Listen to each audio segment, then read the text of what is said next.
DeAndre Brooks was 42 years old, a civil engineer who built his life the same way he built everything else, carefully, precisely, and without shortcuts.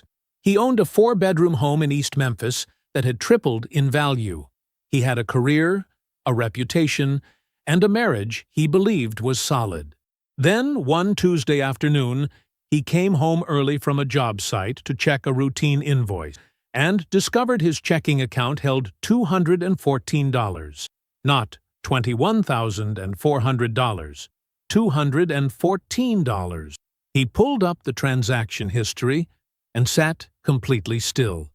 Over 14 months, $127,000 had been moved out of their accounts in amounts carefully sized to avoid detection.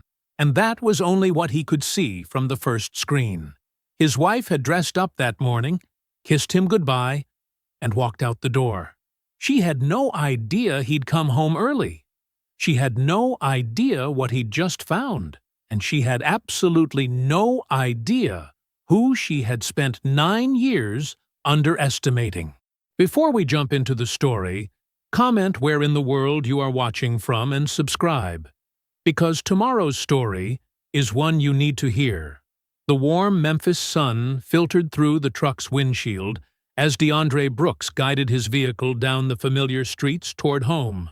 The worn leather seat creaked beneath him, comfortable from years of use, while rolled blueprints rattled softly in the back with each turn. His mind wandered to the home repair invoice he needed to verify, a simple task that had brought him home early for the first time in months. Numbers and measurements filled his thoughts as he drove, the way they always did. Every building, every structure he passed represented calculations and load-bearing equations to him.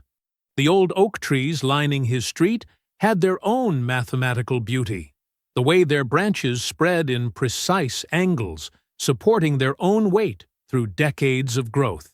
He pulled into the driveway of his East Memphis home, a 4-bedroom he'd purchased before the neighborhood became desirable. The property value had tripled since then, a fact that brought him quiet satisfaction. Not that he'd ever boast about it. That wasn't his way. The house stood solid and well-maintained, its brick facade weathered but dignified.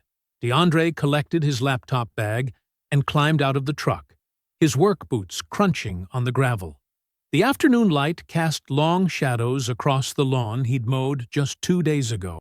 The sound of heels clicking on hardwood greeted him as he entered through the front door. Crystal stood in the living room, perfectly made up, wearing a fitted dress that probably cost more than his best suit. Her expression flickered with something, surprise, annoyance, before settling into a practiced smile. "You're home early," she said, adjusting an expensive earring. Her tone carried a note of accusation beneath the sweetness. "Job site inspection wrapped up ahead of schedule," DeAndre replied evenly, setting his laptop bag on the entryway table. He noted how she shifted her weight, checking her phone with deliberate casualness. "I was just heading out to lunch with the girls," Crystal said, gathering her designer purse. "You know how Melissa gets if anyone's late." She moved toward the door with swift determination, her heels sharp against the floor. "Have a good time," DeAndre offered, watching as she hurried past him. A cloud of expensive perfume lingered in her wake. The door closed behind her with a decisive click. DeAndre stood motionless for a moment, listening to her car start up and pull away. The house settled into silence around him. He moved to the kitchen, his boots quiet now on the hardwood. The island's granite counter caught the afternoon light as he settled onto a bar stool and opened his laptop. The home repair invoice needed verification, a simple task that would take just a moment. His banking website loaded, familiar and orderly. But the numbers that appeared on the screen were wrong. They had to be wrong. DeAndre stared at the balance displayed, $214,340.37. He drew a slow, measured breath, the kind of breath he'd take before examining a compromised support beam. His fingers moved deliberately across the keyboard, pulling up the transaction history. The story told by those transactions was precise and methodical. Transfer after transfer, spanning 14 months. Never round numbers. 4,867, 882, 3,892, 15, 5,234, 91 hours. Always carefully spaced, never close enough together to trigger automated warnings. A pattern emerged with engineers' clarity. $127,400 systematically drained from their accounts. This wasn't impulsive spending. This wasn't poor financial management. This was architecture. DeAndre sat perfectly still, the way he would on a job site after discovering a critical structural flaw. His breathing remained steady. His expression didn't change. The afternoon light continued its slow crawl across the granite countertop as he absorbed what he was seeing. He didn't reach for his phone. He didn't call Crystal. He didn't allow himself the luxury of reaction. Instead, he closed the laptop with deliberate care. For a long moment, he stayed motionless, looking out the kitchen window at the well-tended backyard. The oak tree's shadow had shifted slightly, marking time's passage with geometric precision. Finally, he reached for his briefcase and removed a fresh legal pad, the yellow kind he used for project notes. The paper made a crisp sound as he laid it flat on the granite surface. With the same steady hand he used for engineering drawings, DeAndre uncapped his pen and drew a single, straight line down the center of the first page. The house grew quiet as night settled in.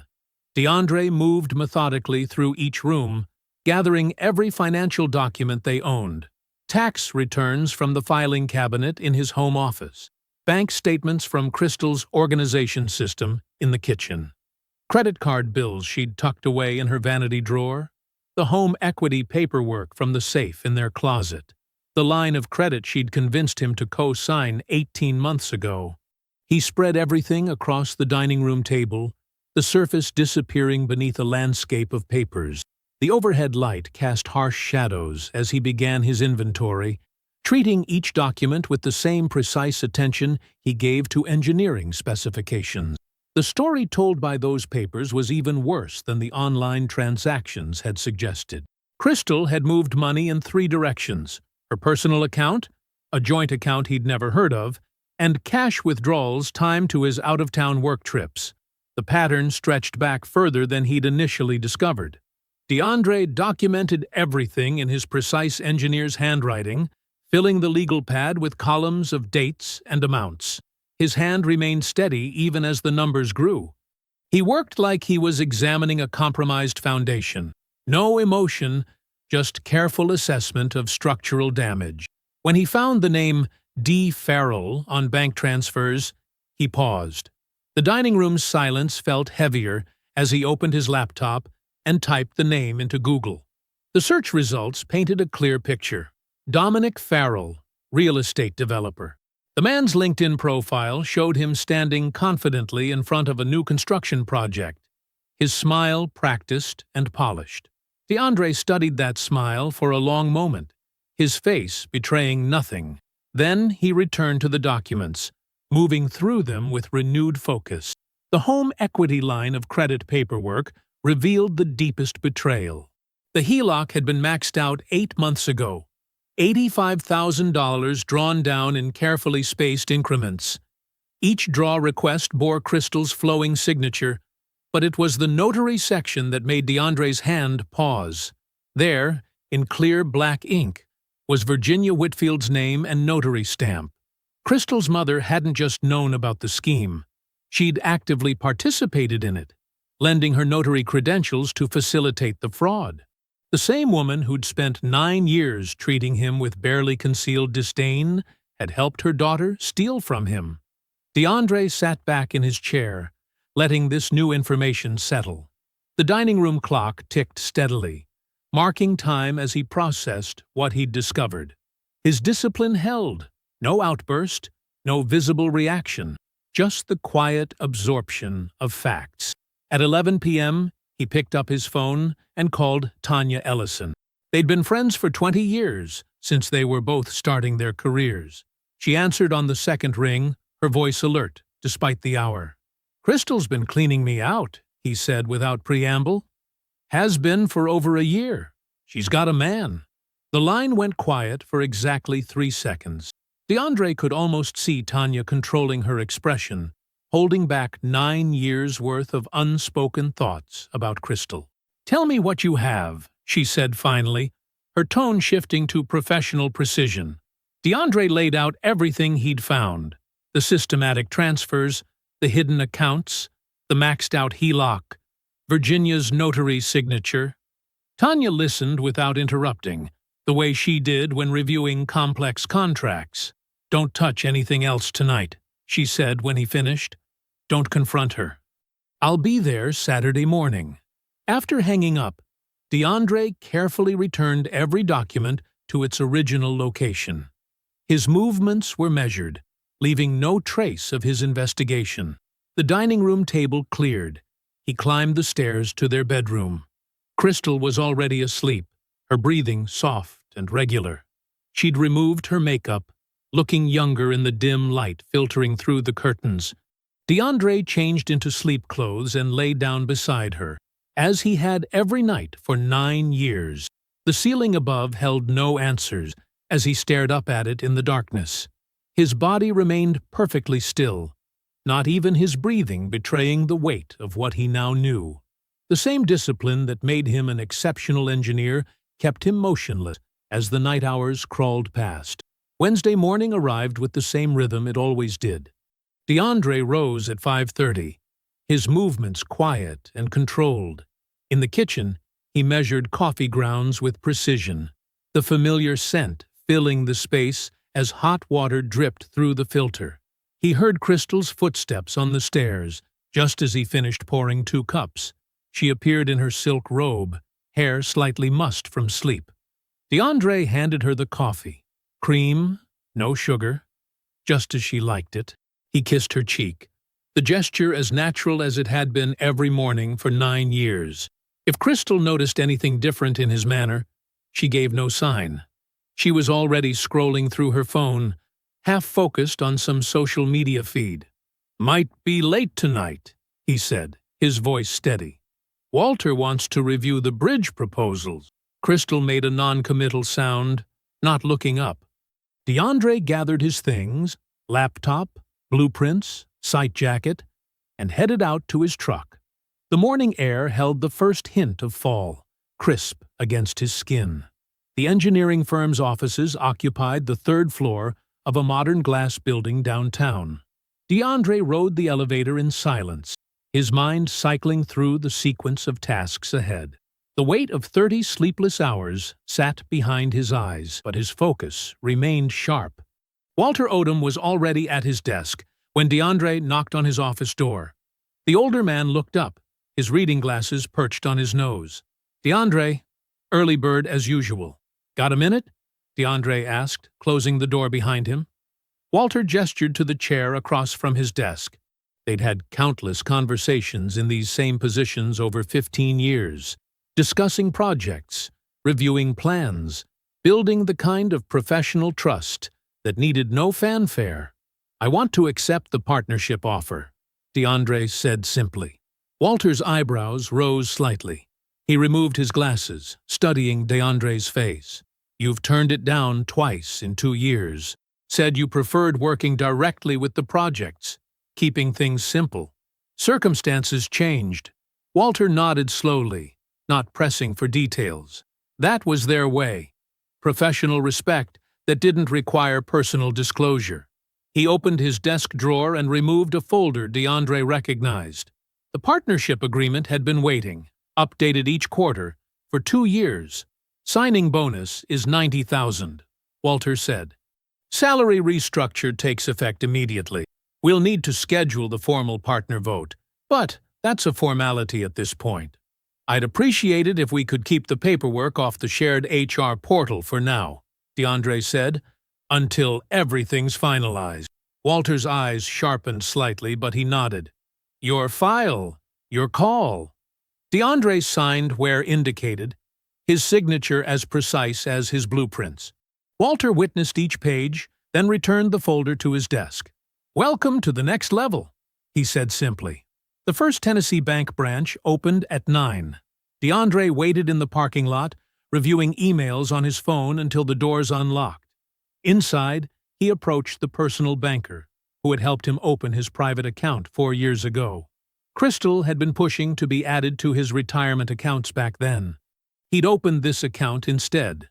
The balance showed $43,000, emergency money he'd set aside in small increments. The banker helped him open a new account. Sole ownership, no joint access. The transfer took less than 5 minutes. At 1 o'clock, DeAndre sat across from Patricia Martinez, a family law attorney whose office overlooked the Mississippi River. He placed 3 folders on her desk: transaction records, HELOC documentation, and the notarized signatures. Patricia reviewed each document methodically, her expression growing more focused with each page. "How long have you known?" she asked, looking up. "Since Tuesday afternoon." She nodded appreciatively. "And you haven't confronted her or indicated you're aware?" "No." "Smart." She tapped the HELOC paperwork. "This is a strong case for dissipation of marital assets. The systematic nature of the transfers, the timing relative to your travel schedule, the involvement of a third-party account holder, that's all documented. The notarized signatures from your mother-in-law add a potential fraud element we can leverage." DeAndre sat quietly, letting her professional assessment wash over him. This was familiar territory, listening to an expert identify structural weaknesses, outline points of failure. Patricia opened her desk drawer and removed a printed checklist. "This is everything we'll need to move forward. Bank statements going back 5 years, credit card records, property deeds, tax returns." She handed him the list. "The more documentation we have, the stronger our position." DeAndre folded the paper carefully and slipped it into his pocket. The sun had begun its late afternoon descent as he walked to his truck, casting long shadows across the parking lot. His body had been awake for over 30 hours, but fatigue felt distant and unimportant. For the first time since Tuesday's discovery, he felt the solid certainty of ground beneath his feet. The way he did when he'd identified a structural flaw and knew exactly how to address it. Saturday morning sunlight streamed through the kitchen windows as DeAndre methodically laid out documents across the table. Bank statements formed neat rows, credit card bills created precise columns, and the HELOC paperwork occupied its own corner. The house felt different without Crystal's presence. She'd left early for what she called a spa day with friends. The doorbell rang at exactly 9. Tanya Ellison stood on the porch, dressed casually in jeans and a sweater, her laptop bag slung over one shoulder. 20 years of friendship meant she didn't wait for an invitation to set her coffee on the kitchen counter and get to work. "Start from the beginning," she said, pulling out her reading glasses and a legal pad. DeAndre walked her through each document chronologically, his voice steady and factual. Tanya listened without interrupting, her pen moving constantly. When he finished, she began her own review, applying the systematic attention to detail that made her one of the most respected paralegals in Memphis. "Here," she said, after 30 minutes, tapping a bank statement from 8 months ago. "3 transfers you missed. They're buried in the daily transactions, small enough to look like regular spending." She pointed to line items that indeed looked innocuous: $247 at Target, $183 at Kroger, $312 at Macy's. But look at the transaction codes. These weren't purchases. They were transfers to an external account. DeAndre leaned closer, studying the numbers. Tanya was right. The disguised transfers totaled another $742. "She's smart about it," Tanya continued, her voice professional but with an undercurrent of controlled anger. "Never round numbers, never consistent amounts. Spaces them out to avoid automatic flags. This wasn't impulse spending or emotional decisions." She looked up at DeAndre, her eyes sharp. "You know what this is, right? This isn't a woman who fell out of love. This is a woman with a plan." DeAndre nodded once. "I know." Tanya set down her pen and sat back, studying her oldest friend. What do you need from me? You're the only person who knows everything, DeAndre said. I need you to keep it that way until I give the word. Done, Tanya replied without hesitation. What's your next move? For the next few weeks? Nothing changes. I go to work. I come home. I act normal. And that's exactly what he did. For 3 weeks, DeAndre maintained a performance of absolute precision. He made coffee every morning, asked about Crystal's day every evening, kissed her cheek with the same comfortable familiarity they'd built over 9 years. Crystal, reading his continued invisibility as confirmation of it, grew bolder. She came home late on a Tuesday without explanation, her excuse about a workout class transparent in its falseness. The following week, she did it again. Her confidence showed in other ways, too. Casual mentions of investment opportunities she was exploring, subtle probes about whether he'd consider co-signing on new ventures. DeAndre absorbed it all with the same quiet attention he'd always shown. But now, there was purpose behind his silence. Tennessee's one-party consent law meant he could legally record conversations in his own home, as long as he was present. He captured 2 specific exchanges, one in the kitchen where Crystal mentioned money she'd set aside for our future, and another in the living room where she talked about exploring some financial opportunities. Between these performances of normalcy, DeAndre met with a forensic accountant recommended by his attorney. The accountant's office was clinical and precise, much like DeAndre's own workspace. They began the methodical process of tracing every dollar, building a complete picture of 3 years of systematic financial extraction. Late one evening, DeAndre sat in his home office reviewing the accountant's preliminary intake form. The document listed known accounts, suspected transfers, and areas requiring deeper investigation. The house was quiet, except for Crystal's footsteps in the hallway. She appeared in his doorway briefly, dressed for bed in expensive silk pajamas he hadn't seen before. She glanced in, her expression casual, then continued down the hall without speaking. DeAndre watched her go, his face entirely still, the intake form open on his desk illuminated by his desk lamp's soft glow. For a moment, the only sound was the quiet hum of the house's heating system cycling on. DeAndre turned back to his paperwork, his pen moving with the same precise control that had defined every action since that Tuesday afternoon discovery. The intake form required attention to detail. He had always been good at details. The forensic accountant's office occupied a small suite in an East Memphis professional building. DeAndre sat beside Tanya, both of them facing the accountant across her pristine glass desk.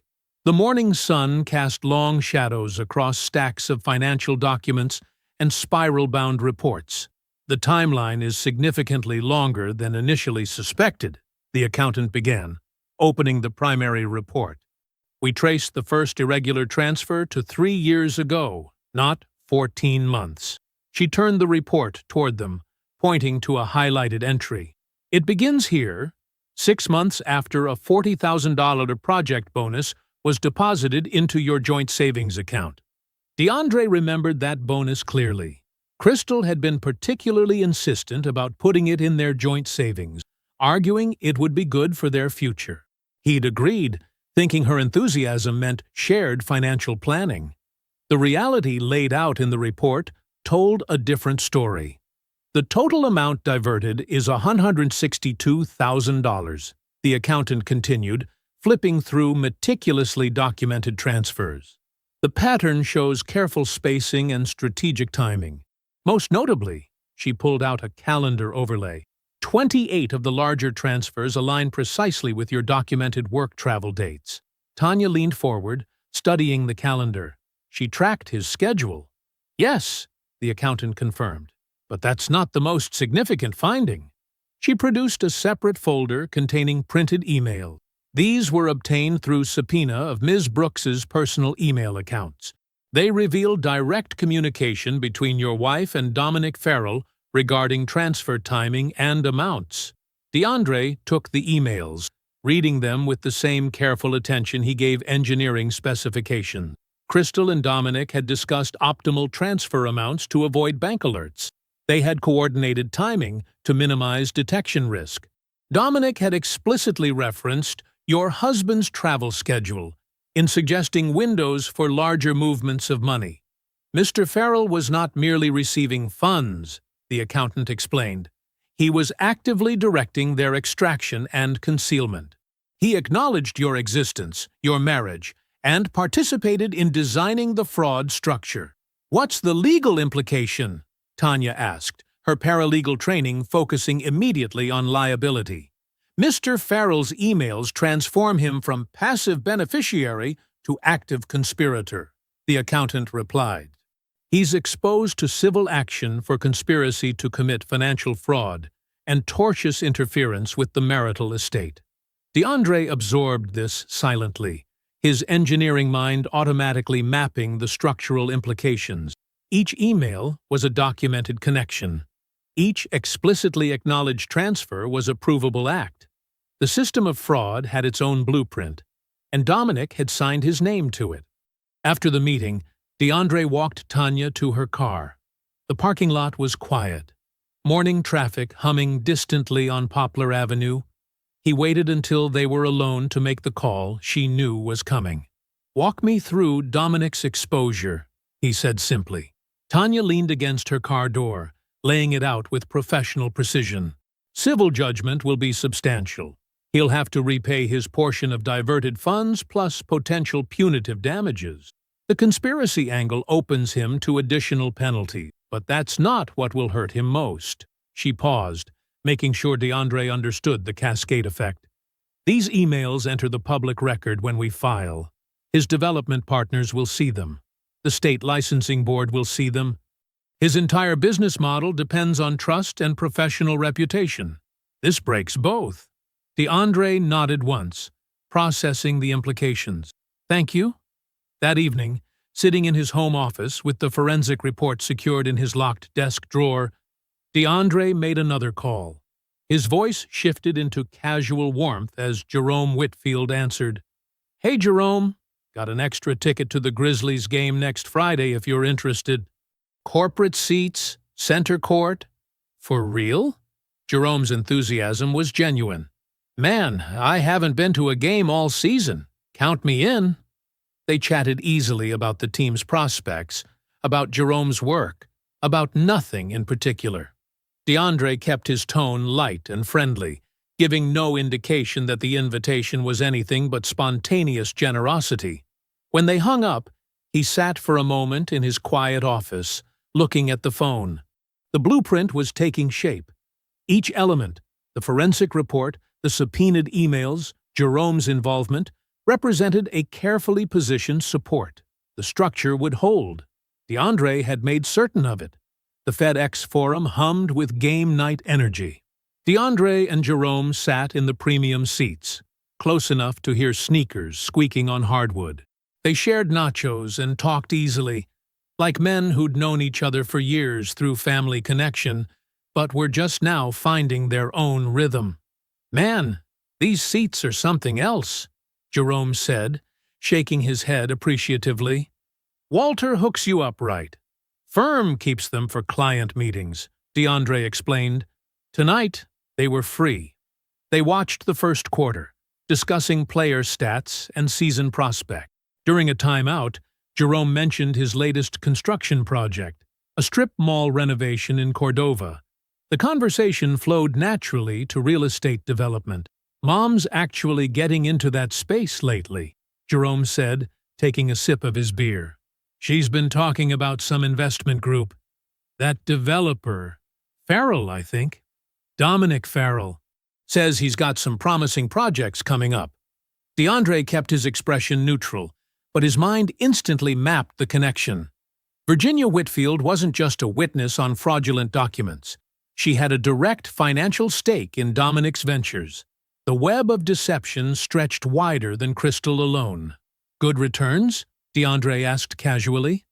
"That's what she says. Though honestly, I don't know much about the guy." Jerome shrugged. "You ever run into him through work?" Names come up once or twice, DeAndre said, focusing on the game resuming below. The following Tuesday, Crystal approached DeAndre in his home office. She wore one of her careful smiles, the kind that never quite reached her eyes. In her hand was a document folder. "Honey, Mom's attorney suggested something smart for estate planning," she said, perching on the edge of his desk. "It's just a quitclaim deed to put the house in both our names equally. Makes things cleaner for the future." DeAndre looked up from his laptop, studying her. 3 years of systematic theft, and still she could stand there, voice warm with false concern about their shared future. He took the folder with a small nod. "I'll take a look," he said simply. "No rush," Crystal replied, touching his shoulder as she left. "Just whenever you have time to review it." The next morning, DeAndre sat in his attorney's office, the quitclaim deed open on the desk between them. The attorney's expression was grim as she explained the implications. "This is calculated," she said, tapping the document. "If you sign this now, it severely undermines our ability to argue dissipation of assets. She's trying to position herself for a forced sale and equal split during divorce proceedings. She thinks I don't know what's coming," DeAndre observed quietly. "There's something else you need to see." The attorney pulled out the complete HELOC application file. "We finally got the full documentation. Look at the stated purpose of funds." DeAndre read the application. Under Purpose of Funds, Crystal had written, "Home renovation and improvement." Attached was a contractor's estimate on professional letterhead. From Martinez Construction, a firm DeAndre had worked with years ago on several engineering projects. "The estimate is forged," the attorney said. "But look at the reference section." There it was, in black and white. DeAndre Brooks, P.E., Senior Project Engineer, followed by his firm's contact information and his professional license number. "She didn't just steal from you," the attorney said quietly. "She used your professional identity and reputation to facilitate the fraud. If this document had been scrutinized at any point during the HELOC process, your engineering credentials could have been investigated." DeAndre stared at his name on the forged document. The betrayal was no longer just financial. Crystal had weaponized his professional reputation, the career he'd built meticulously over decades, to steal from him more effectively. He stood, gathering his coat. "I'll be right back." In the parking lot, DeAndre pulled out his phone. The afternoon sun cast his shadow long across the asphalt as he dialed his attorney's direct line. She answered on the first ring. "File the papers," he said. "Now." Crystal stood in the kitchen, divorce papers trembling in her hands. The morning light through the windows felt harsh, exposing. She had planned to file first, to control the narrative. Now, her carefully constructed timeline lay in ruins. Her fingers fumbled with her phone as she dialed Dominic. He would know what to do. He always knew what to do. The phone rang 3 times before he answered. "I can't really talk right now," Dominic said, his voice clipped and professional. "I'm heading into a meeting." "DeAndre filed for divorce," Crystal said, her voice cracking. "This wasn't supposed to happen yet. We had a plan." A long pause followed. When Dominic spoke again, his tone was measured, distant. "Listen, Crystal. You need to let the lawyers handle this. I've got my attorney working on my end." "Your attorney?" Crystal felt something cold settle in her stomach. "What do you mean, your end?" "Just don't call me about this anymore. Everything needs to go through proper channels now." The warmth she had grown accustomed to, the intimacy they had shared, was completely absent. "I really have to go." The line went dead. Crystal stared at her phone, reality crashing in waves. She dialed again, straight to voicemail. Again, voicemail. Her hands shaking worse now, she called her mother. Virginia arrived 20 minutes later, letting herself in with her spare key. She found Crystal at the kitchen table, the divorce papers spread out before her. "He knows," Crystal said. "He knows everything." Virginia picked up the filing, scanning it with narrowed eyes. This is just initial paperwork. Nothing's decided yet. She sat down beside Crystal, her voice firm. You fight for the house. That's your priority. The equity alone is worth everything. Meanwhile, across town, DeAndre and Tanya sat in his office, assembling a different kind of document package. Tanya handled each paper with practiced precision, organizing them for maximum impact. Start with the HELOC draws, she suggested, sliding the notarized documents forward. Jerome needs to see his mother's signature first. Everything else builds from there. DeAndre nodded, watching as she arranged the subpoenaed emails next. Dozens of exchanges between Crystal and Dominic, discussing transfer amounts and timing. The forensic accountant's summary followed, laying out the full 3-year scope of systematic theft. These go last, Tanya said, placing documentation of Virginia's financial investments in Dominic's development projects at the bottom. Once he sees how deep this goes, he needs to understand his mother wasn't just a witness. She was invested in the outcome. DeAndre took a plain white note card and wrote 8 words in his precise engineer's handwriting. I thought you should know what was done and who was involved. Tanya sealed the package carefully. I'll deliver it myself this afternoon. Better it comes from someone who isn't family. At 2:47 p.m., Tanya walked into the construction management office where Jerome worked. She asked for him by name, handed over the envelope personally, and left without explanation. Jerome, curious about the unexpected delivery, opened it at his desk. He began reading. By 6:15 p.m., Jerome's car idled outside his mother's house in East Memphis.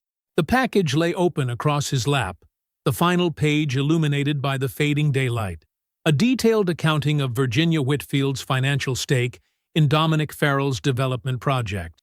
The same man who had guided Crystal through stealing from her husband.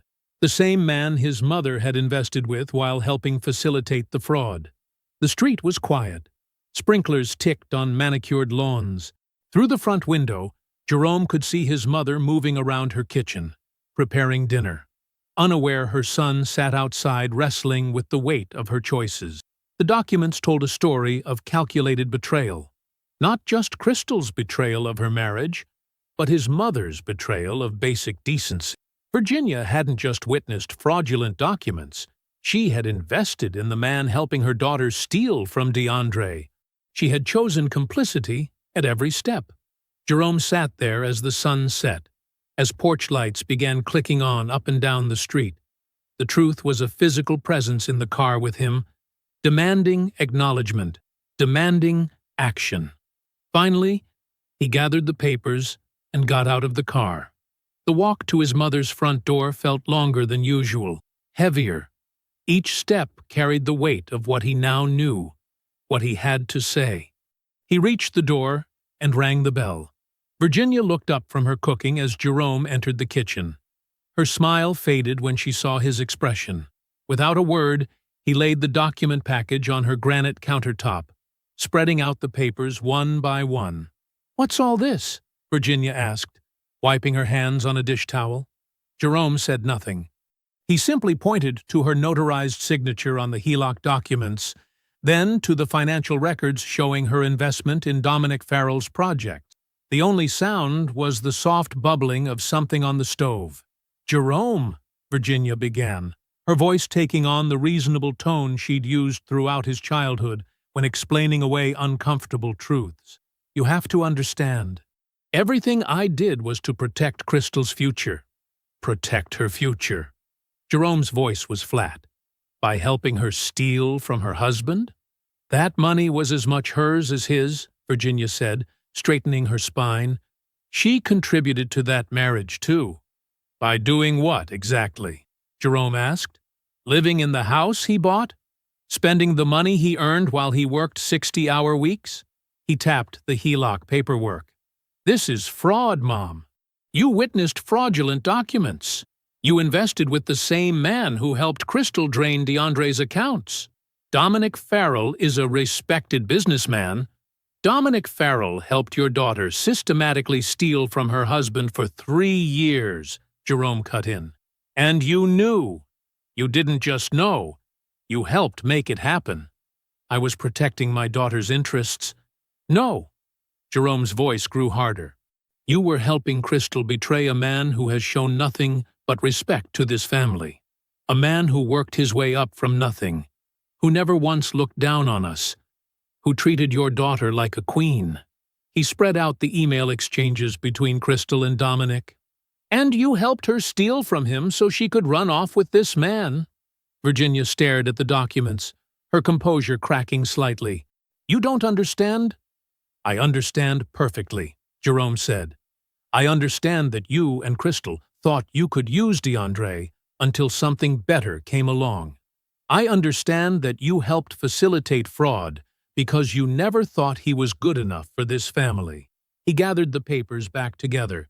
What I don't understand is how you sleep at night. Leaving his mother standing in her kitchen, Jerome drove straight to the house where Crystal was staying. She opened the door looking tired, her makeup perfect, even in distress. You really think I wouldn't find out? Jerome asked, walking past her into the living room. Crystal's eyes fell on the document package in his hands. Jerome, 3 years, Crystal. You spent 3 years stealing from your husband. And Mom helped you do it. It wasn't stealing, Crystal protested. I was unhappy. DeAndre was emotionally unavailable. He cared more about work than… Don't. Jerome's voice could have cut steel. Don't try to make this about DeAndre's failings. The man worked his ass off to give you everything you wanted. And you repaid him by stealing his money and using his professional reputation to commit fraud. I didn't… Jerome pulled out the forged contractor documentation.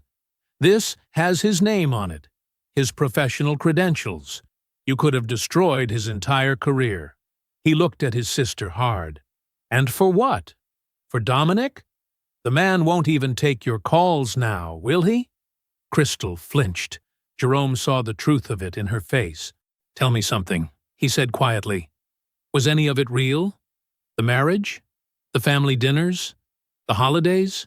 Or was DeAndre just a placeholder until something shinier came along? Crystal sat down heavily on her couch. You don't understand. You keep saying that. But I understand perfectly. You and Mom thought you could use DeAndre and discard him when it suited you. You just didn't expect him to be smarter than both of you. The next morning, Jerome sat in his truck outside his office for 10 minutes before making the call. DeAndre answered on the second ring. I'm sorry, Jerome said without preamble. Not for them. They made their choices. I'm sorry because you deserved better from this family. You deserved better than what they did. A long moment of silence followed. Then DeAndre spoke, his voice measured and dignified. The only thing I ever needed from you was the truth, Jerome. You gave me that freely. Later that day, DeAndre recounted the conversation to Tanya over coffee in his office. She listened carefully, her expression thoughtful. Good man, she said simply when he finished. DeAndre nodded. Yes, he is. The courthouse stood stark against the morning sky as DeAndre's attorney opened her presentation with methodical precision. She laid out the forensic accountant's report page by page, her voice steady as she detailed 3 years of systematic transfers. Your Honor, she began, what we have here is not reckless spending or poor communication. This was a calculated effort to dissipate marital assets over an extended period. She displayed the first set of transfers on the courtroom screen. Note the pattern. Transfers consistently timed to Mr. Brooks's documented work travel schedule. Crystal sat beside her attorney, her posture rigid.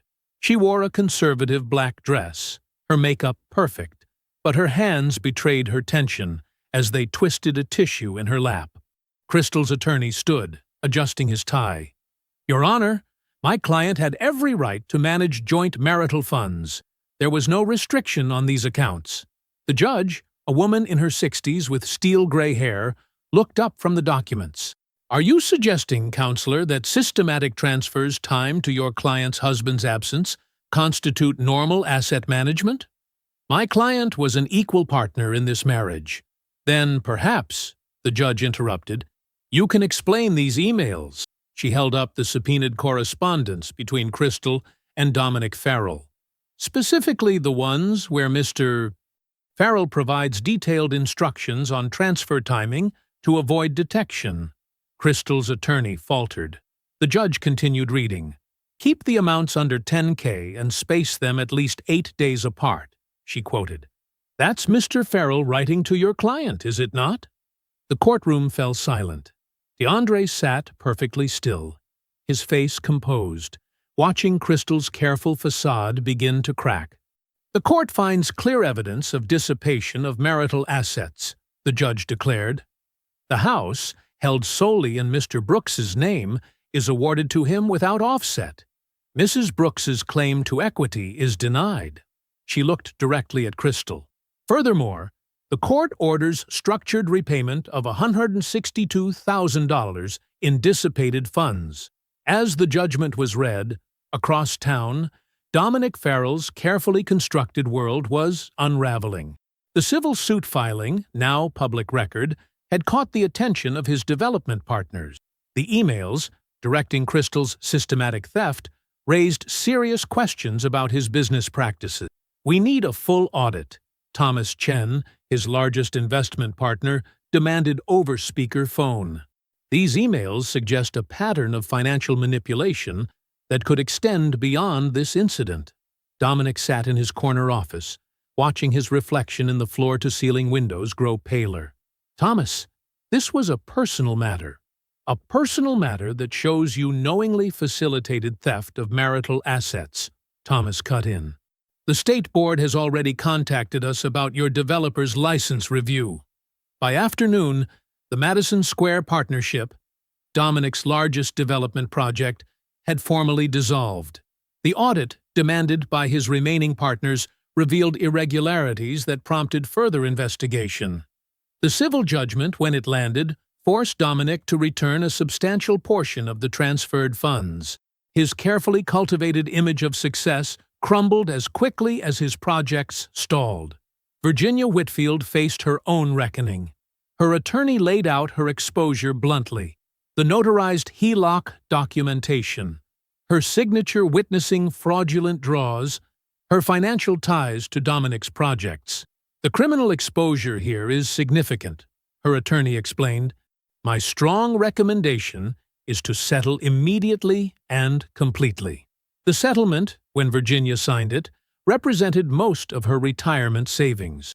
Jerome sat with her at the signing, his presence both support and witness to consequences. Crystal sat alone in her rented apartment, staring at her phone.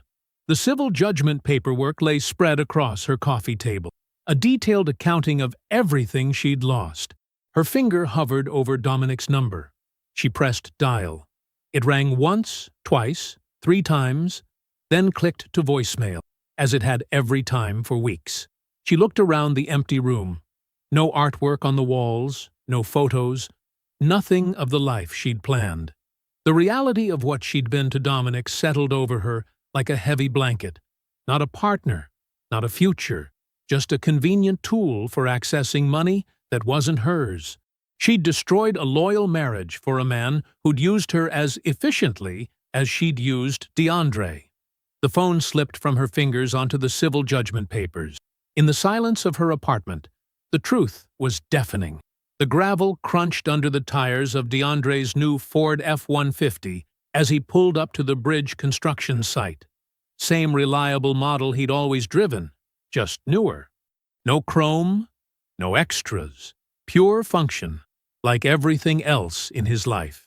The sun was just beginning to break over the horizon, painting the sky in shades of orange and pink. He stepped out of the truck, work boots hitting the ground with familiar purpose.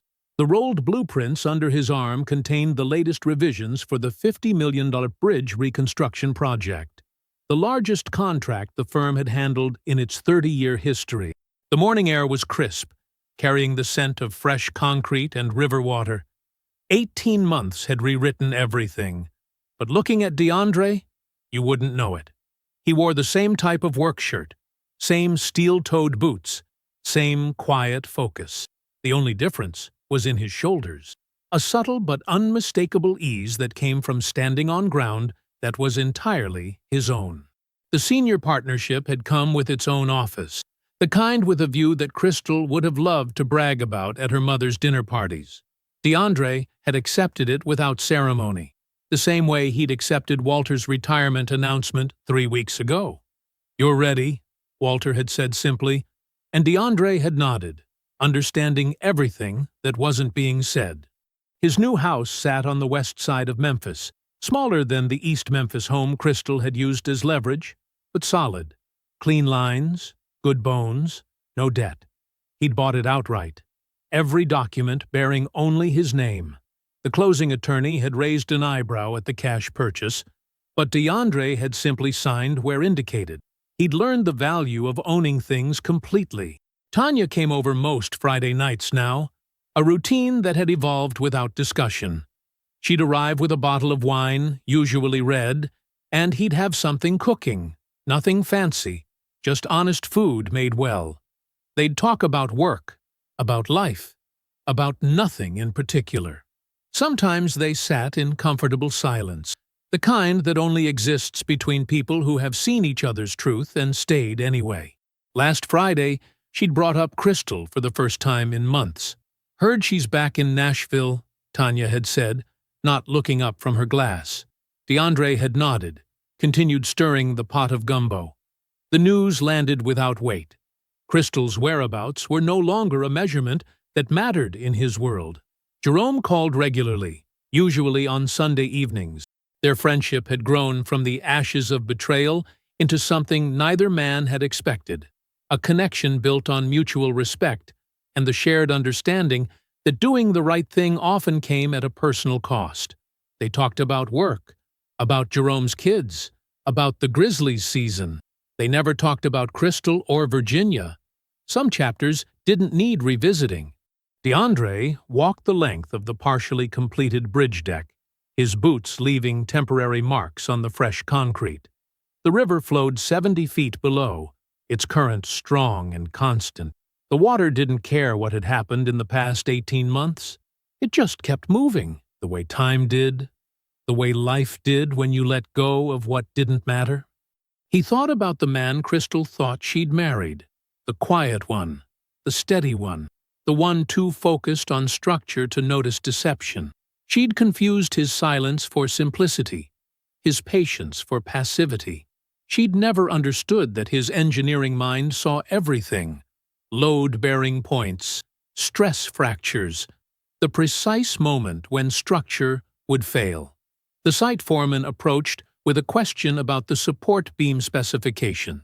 DeAndre opened the plans, explaining the calculations with the same careful precision he'd always used. The foreman nodded, understanding. No one on this site questioned DeAndre's authority or expertise. They saw him exactly as he was. The sun climbed higher, catching the steel reinforcement bars that would soon disappear into concrete. DeAndre moved along the deck, marker in hand, checking measurements against the plans. The river kept flowing below, indifferent to the structure rising above it, indifferent to the man standing on unfinished concrete with plans under his arm. He marked a measurement carefully, checked it twice, moved to the next section, steps sure and unhurried on the raw concrete. There was work to do. I hope you enjoyed that one. Be sure to like the video and subscribe so you don't miss the next story. I've picked out 2 more for you that I think you'll really like.